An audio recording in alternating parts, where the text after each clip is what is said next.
the Chase Thomas Podcast, for people who have nothing but time to kill. This one, no Brock Bowers.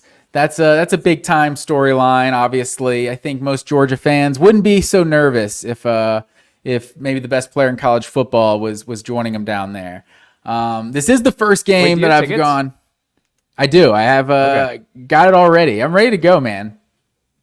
Got a ride and everything. I'm not driving. It's going to be great. I was going to say, that's a haul for one weekend. Are you taking a Friday or Monday off, or are you doing just straight one weekend and not missing? No, we're just going straight down there. No days off. You're a wild man. You know it, man. That is, wow.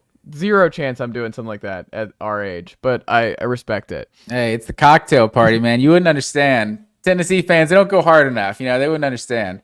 Georgia's won 5 of 6 in this rivalry, and really 5 of 5 when fans are actually there. So we don't even count 2020. It's not important what happened that year. But you look at this offense, and I think the storyline coming into this game is just Georgia doesn't have Brock Bowers. Brock Bowers is the best player on the team. Brock Bowers is the whole offense, that sort of thing. And I saw a stat this week. I wish I could credit the right person. It's not my stat, but it's a stat that exists in the Twitter sphere.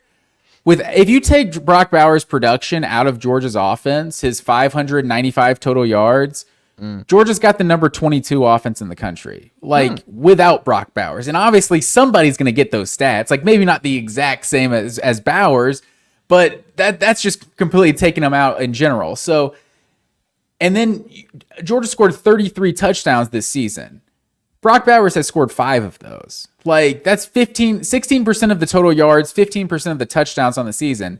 Don't get me wrong. I'm not trying to minimize Brock Bowers because I think he is the best player in college football, but Georgia just doesn't just ride one guy. This is about as much as they do when they get a rare talent like a Todd Gurley or like a Brock Bowers or something. So you don't usually see Georgia ride one guy in terms of stats, and maybe this is why that works out for them, because when Jamison Williams and John Mechie go down, Alabama has no experience at the wide receiver position.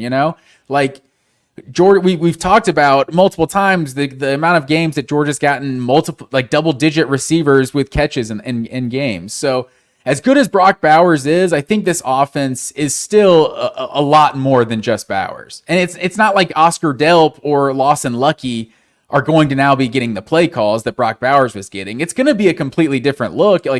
Receivers and running backs are going to get the Brock Bowers touches, the swing passes and the screens and things like that. So it's not like the tight end has to come in and replace Brock Bowers. I'm just curious because it's a hampered Georgia team. There are injuries all over the place. What looks the most different? I think you're going to need more out of Ra, who's been good thus far. I think you're really going to need maybe a wrinkle that we haven't seen that maybe pops up is Arian Smith, right? That's where you need some explosive plays coming somewhere else, because Bowers, you wouldn't think is an explosive play guy, but it's just what he was, yards after contact, and how hard he is to bring down. A 5-yard play is very easily a 15 to 20-yard play for Brock Bowers whenever he gets his hand on the ball. But if you don't have a Brock Bowers in there, I just don't think you're going to, if you're looking for Oscar Delp or Lawson Lucky or whoever to step right into that void, I just don't think that's realistic. I just think Brock Bowers is one of one at the tight end spot. And putting those expectations on those young guys, I think is, it's going to give you a lot of disappointment and frustration with those guys who are good in their own right. It's just not what Brock Bowers is. I'm just curious, does Bobo run the ball a whole lot more? Does he put the ball in Dejan Edwards' hands a lot more? Healthy? Maybe we'll see how healthy Kendall Milton is. Does he do that? Or does he open it up and, like I said, Arian Smith get more downfield shots? Does he start attacking more down the field with Carson Beck? I'm very curious which way he goes to correct this offense without Brock Bowers. Where do you lean on that? I feel like it's going to be, it's just going to get dispersed kind of evenly among all the running backs and wide receivers. Oscar Delp is going to step up, and I feel like he is an athlete as far as the tight end position goes. He's a very athletic, capable receiving option.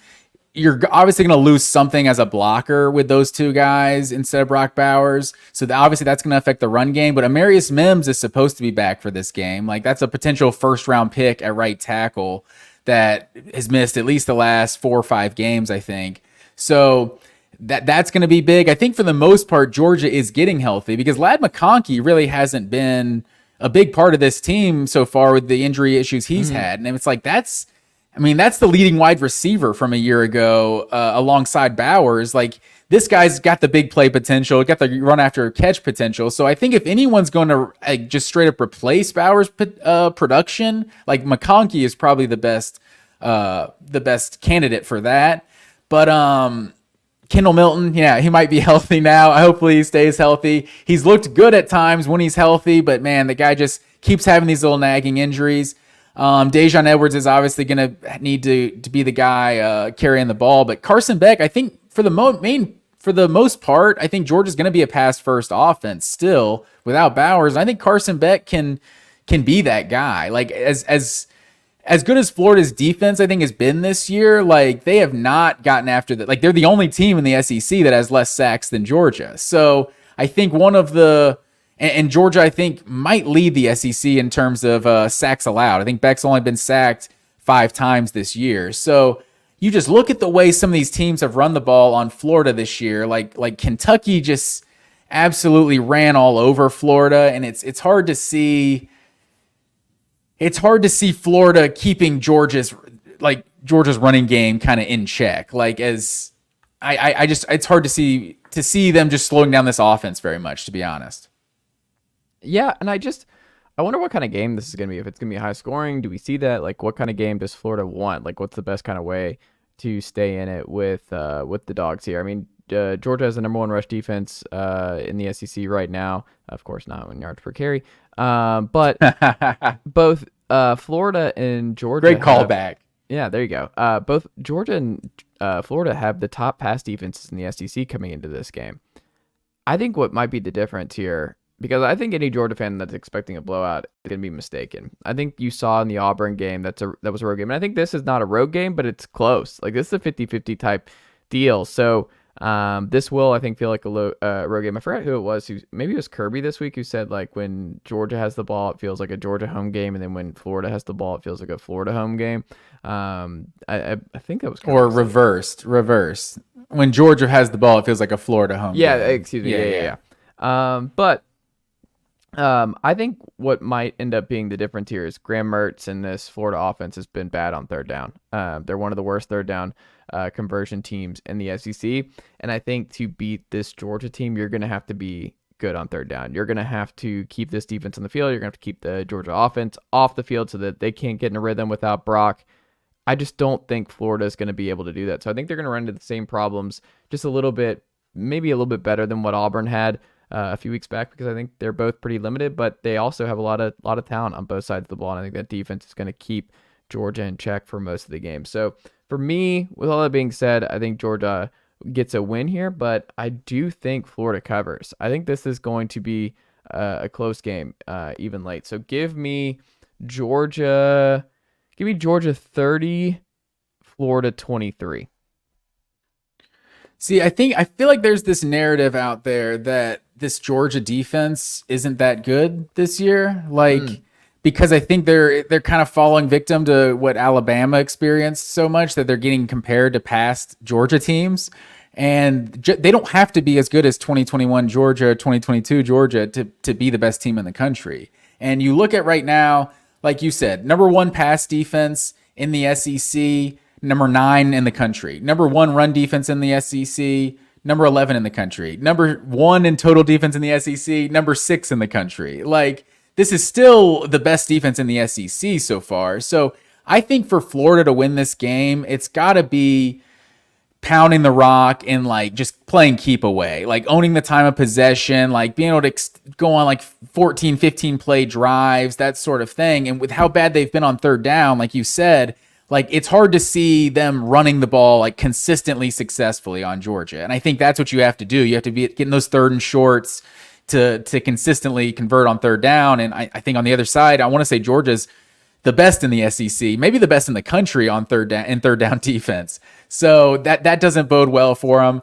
It's hard for me to see this like I said, this Georgia offense being slowed down. Oh, and the one thing about Graham Mertz, I feel like there's also this idea that Graham Mertz has to ball out for Florida to beat Georgia, but it doesn't feel like Graham Mertz, like, not to disrespect Graham Mertz, it doesn't feel like he's capable of like balling out in terms of just kind of carrying the team. It feels like he plays well every game. He just kind of is what he is.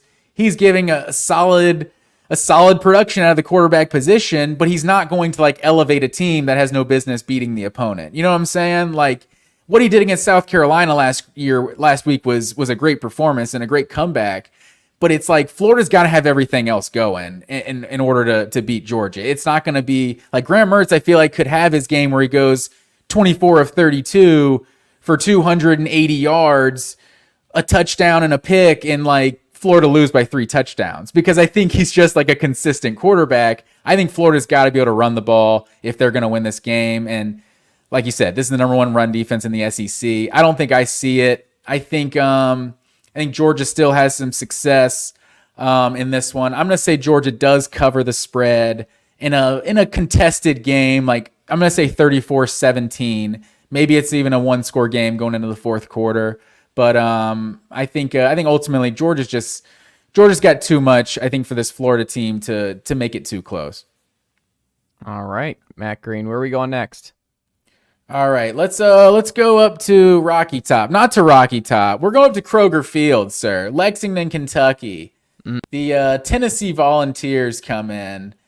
What are they? A 4.5-point favorite at home. So we got 3.5-point dog. Kentucky is at home. How do you see this one going, sir? So I went back and forth on this. I think this